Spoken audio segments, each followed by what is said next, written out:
Hello everyone, कैसे हैं आप सब लोग। तो यहाँ पे मैं आज बात करने वाली हूँ एपिजियोटॉमी के बारे में। एपिजियोटॉमी और पेरिनियोटॉमी, ये एक छोटा सा सर्जिकल प्रोसीजर होता है जिसमें वेजाइना और एनल एरिया के यहाँ पर, मतलब जो वेजाइनल ओपनिंग है और एनस एरिया है, इन दोनों के बीच में एक छोटा सा कट लगाया जाता है। अब सबके मन में सवाल आता है कि जब सिजेरियन सेक्शन से डिलीवरी करानी है तब भी स्टिच लगने हैं, टाँके लगने हैं।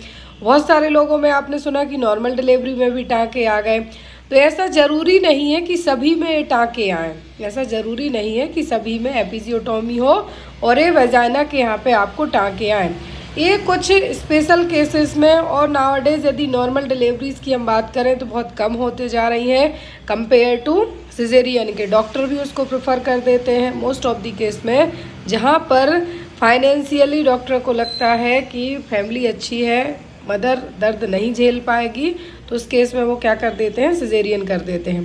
तो यहाँ पर सभी की है जो एपिजियोटॉमी नहीं की जाती है। एपिजियोटॉमी उनके लिए की जाएगी जब जो वेजाइनल एरिया है, जो ओपनिंग चाहिए, सर्विक्स की ओपनिंग 10 सेंटीमीटर चाहिए, सर्विक्स फुली 10 सेंटीमीटर डायलेट हो गई है, उसके बाद भी वेजाइनल एरिया के यहाँ पे क्या है, टाइटनिंग है। क्या है, टाइटनिंग है, पहली प्रेगनेंसी है, और बच्चे का सिर का जो साइज है वो क्या है, बढ़ा है, और यहाँ पर शोल्डर डिस्टोकिया की कंडीशन हो रही है, या फिर बच्चे को एज सून एज पॉसिबल हमें फीटल डिस्ट्रेस से बचाना है।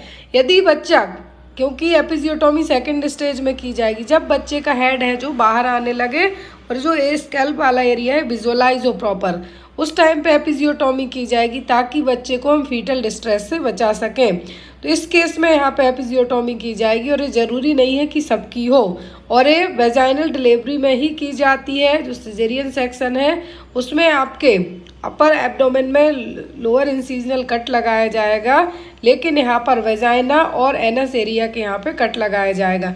इसका एक और मेन रीज़न ये है कि नाउअडेज 80% केसेस में यदि नॉर्मल डिलीवरी होती है तो डॉक्टर कट लगा देते हैं, ताकि जो नॉर्मल डिलीवरी के कारण जो पेरिनियल एरिया में टीयरिंग और ज़्यादा है, जो लैसरेशन ना हो, उसको प्रिवेंट करने के लिए बेटर देन।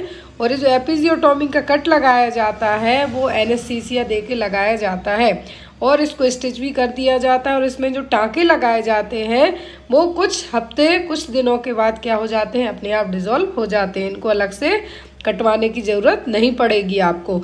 और यहाँ पे इसकी केयर की हम बात करें तो प्रॉपर हाइजीन मेंटेन करके केयर की जाती है।